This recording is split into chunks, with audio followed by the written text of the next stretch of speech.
ہمارے ہاں سیرت کے جلسے تو آج کل ہوں گے، بے شمار ہوں گے، ہر جگہ ہوں گے. ہوتا کیا ہے؟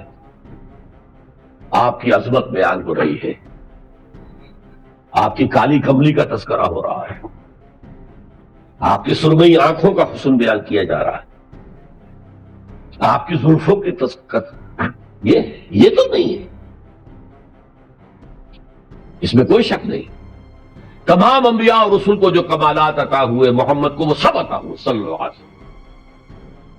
اس نے یوسف نبی عیسیٰ ید بیضا داری، آنکھ خوبہ ہمد آرنگ تو تنہا داری. لیکن حضور فرماتے ہیں تمام نبیوں اور رسولوں نے جو تکالیف برداشت کی، میں نے وہ سب کی سب برداشت کی. یہ کوئی بیان کرتا ہے؟ کیسے بیان کرے؟ اس سے تو کوئی سبق ملتا ہے کہ کچھ تو تم بھی کرو بھائی. یہ کہاں عاشق رسول بنے پھر رہے ہو؟ کہاں عید میلاد النبی بنا رہے ہو؟ زمین و آسمان کے کلابے اللہ سے بھی اوپر کر رہے ہو راتوں کے اندر. یہ نہیں ہے محمد سے نسبت اور تعلق کا معاملہ. اب آپ دیکھیے، جو اب واقعاتی انداز میں تو جانے کا وقت ہے نہیں نا، لیکن ایک بات آپ کو بتا دوں، دشمنوں نے اقرار کیا ہے کہ تاریخ انسانی کا عظیم ترین انقلاب محمد نے برپا کیا صلی اللہ علیہ وسلم. M N Roy of India, member of Communist International, اس نے 1920 میں تقریب کی لاہور میں برڈلا ہال میں، دی ہسٹوریکل رول آف اسلام. وہ کتاب اب بھی انڈیا میں چھپتی ہے. اس نے کہا تاریخ انسانی کا عظیم ترین انقلاب محمد نے برپا کیا صلی اللہ علیہ وسلم. اور اس نے کہا یہ نری فتوحات نہیں تھیں. فتوحات تو سکندر نے بہت کر دی تھی، اٹیلا نے بہت کر دی تھی، چنگیز نے بہت کر دی تھی. وہ بروٹ فورس تھی، وہ وحشی قوت تھی. اور محمد کی فتوحات اور ان کی امت کی فتوحات سے نئی تہذیب دنیا میں آئی، نئی روشنی دنیا میں آئی، نئے علوم ایجاد ہوئے، دنیا منور ہو گئی. بہت عمدہ کتاب ہے ہسٹوریکل رول آف اسلام. 1980 کے قریب کتاب چھپی امریکہ میں، دی 100 a selection and gradation of the 100 most influential personalities of human history. تاریخ انسانی کا دھارا بہتا ہے، ہم بھی اس میں بہ رہے ہیں، جدھر بہ رہا ہے ہم بھی بہ رہے ہیں. چلو تم ادھر کو، ہوا ادھر کی. کچھ لوگ ایسے ہوتے ہیں کہ جو دھارے کا رخ بدلتے ہیں.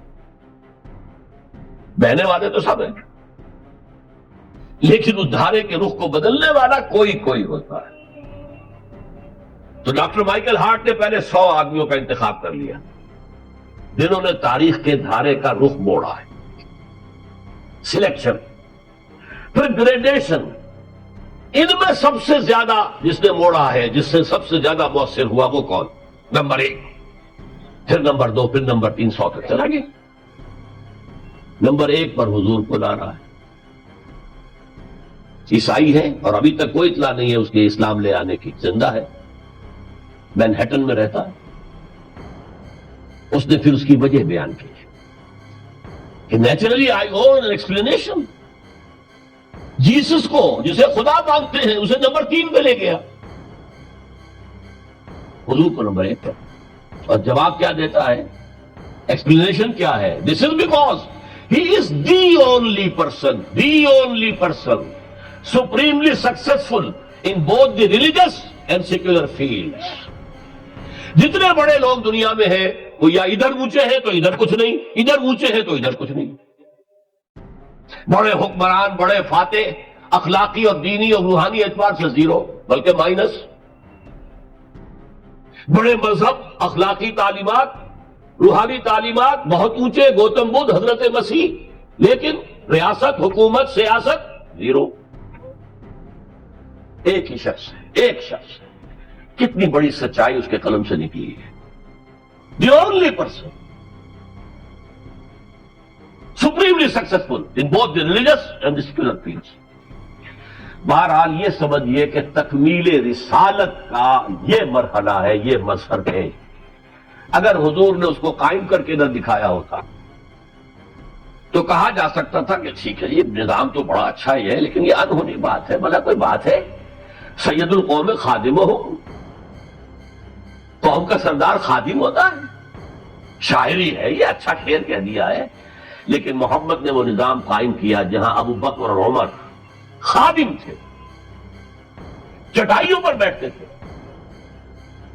پیون لگے ہوئے کپڑے پہنتے تھے،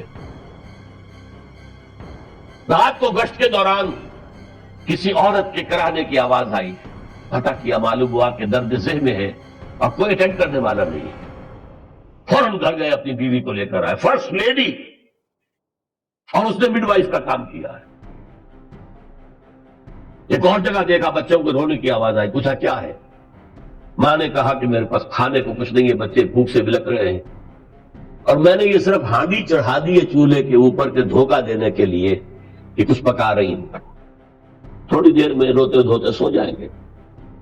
کانپ گئے بیت المال، وہاں سے ایک بوری آٹے کی لی، اپنے کندھے پر، غلام سے کہا میرے کندھے، اس نے کہا میں نہیں چلتا حضرت، نہیں قیامت میں تم میرا بوجھ نہیں اٹھا سکو گے، اپنے کندھے پر بوری لگ کر گئے ہیں، وہاں جا کے کھانا پکوایا ہے۔ یہ سید القوم خادم ہوں، کبھی دیکھی تھی دنیا نے یہ بات؟ قائم کر کے دکھایا ہے، نوع انسانی پر حجت قائم کی ہے، وائٹل ہارٹ نمبر 1 پر لا رہا ہے۔ آپ غور کیجیے، ایچ جی ویلز کی بھی اب وقت نہیں ہے میرے پاس، میں نے وہاں تقریر کے اندر پوری واضح کی بات، اس کی شہادت، حالانکہ وہ شاطم رسول ہے، حضور کو گالیاں دی ہیں اس نے، بالکل رشدی کی طرح، اور تسلیمہ نسرین جو ہے بنگلہ دیش کی اس کی طرح، لیکن ایک اعتبار سے گھٹنے ٹیک کر حضور کی مدح کرنے پر مجبور ہے۔ تو یہ اصل میں بات تکمیل رسالت ہے، پیش کر دینا، پہنچا دینا، وما علینا الا البلاغ، یہ بھی رسالت کا معاملہ ہے، یہ ابتدائی مرحلہ ہے۔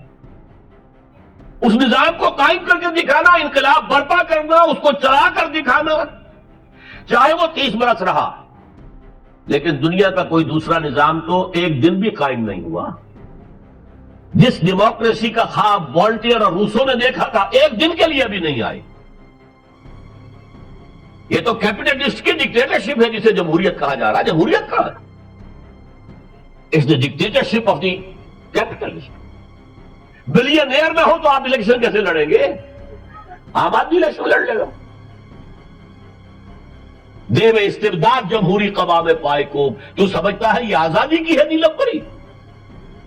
ہم نے خود شاہی کو پہنایا ہے جمہوری لباس، ابلیس کا ایک بشیر کہہ رہا ہے، ہم نے خود شاہی کو پہنایا ہے لباس، جب ذرا آدم ہوا ہے خود شناس و خود نگر، آدمیوں میں اپنے حقوق کا ذرا احساس، اور یہ احساس محمد نے پیدا کیا صلی اللہ علیہ وسلم۔ اس کے تحت انہوں نے کہا اچھا وہ انسانی حاکمیت ٹنوں کے حساب سے فرعون کے سر پہ رکھی ہوئی تھی، گندگی، اب ہم نے کیا کیا، وہ تولا تولا سب میں بانٹ دو، گندگی تو گندگی رہے گی، نجاست تو نجاست رہے گی۔ انسانی حاکمیت ایک شخص کی ہو، انسانی حاکمیت پوری قوم کی ہو، کفر ہے، شرک ہے۔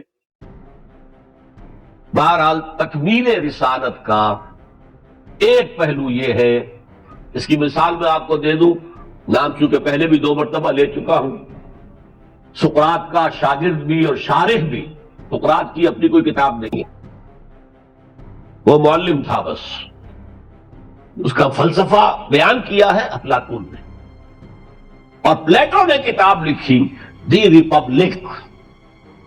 اب دیکھیے آج سے 2500 سال پرانی کتاب ہو گئی، حضرت عیسیٰ سے 300-400 برس پہلے، کتاب اتنی زوردار ہے آج تک زندہ ہے، ورنہ کتابیں ختم ہو جاتی ہیں، کوئی زوردار کتاب ہو تو زندہ رہے گی۔ نقشہ پیش کیا ایسے ہونا چاہیے، نظام حکومت ایسا ہونا چاہیے، فلاں ایسا ہونا چاہیے، فلاں ایسا ہونا چاہیے، لیکن وہ نظام ایک دن کے لیے بھی دنیا میں کہیں قائم نہیں ہوا، لہذا اسے کیا کہیں گے، یوٹوپیا ہے، ایک خیالی جنت ہے۔ حضور نے بھی خیالی جنت پیش کر دی ہوتی، قائم کر کے نہ دکھاتے تو وہ حجت نہیں بن سکتی نوع انسانی پر۔ تکمیل رسالت، نہ حضرت ابراہیم کے ہاتھوں کہیں نظام قائم ہوا، حالانکہ ابو الانبیاء، خلیل اللہ، امام الناس، انی جاعلک للناس اماما واتخذ اللہ ابراہیم خلیلا، نظام تو نہیں بنا، نہ موسیٰ کے ہاتھوں نہ عیسیٰ کے ہاتھوں علیہ الصلوۃ والسلام۔ یہ صرف محمد الرسول اللہ صلی اللہ علیہ وسلم کا مقام ہے کہ آپ نے ایک عظیم انقلابی جدوجہد، میری کتاب لے کر پڑھ لیجئے اگر تقریریں نہ سنی ہو، تقریروں میں مختصر مفصل منہج انقلاب نبوی، اتنا عظیم کارنامہ، عظیم ترین انقلاب جو برپا کیا 23 برس کے اندر حضور نے، اس کے منہج کیا تھا، منہاج کیا تھا، طریقہ کار کیا تھا، اسے سمجھیے۔ منہج انقلاب نبوی میری کتاب ہے 400 صفحے، سیرت کا انالیسس ہے، سیرت کا 6 steps of revolutionary process as deduced from the سیرہ of the prophet، اس کو فلسفہ سیرت کہیں گے ہم، وہ پڑھیے اس کتاب۔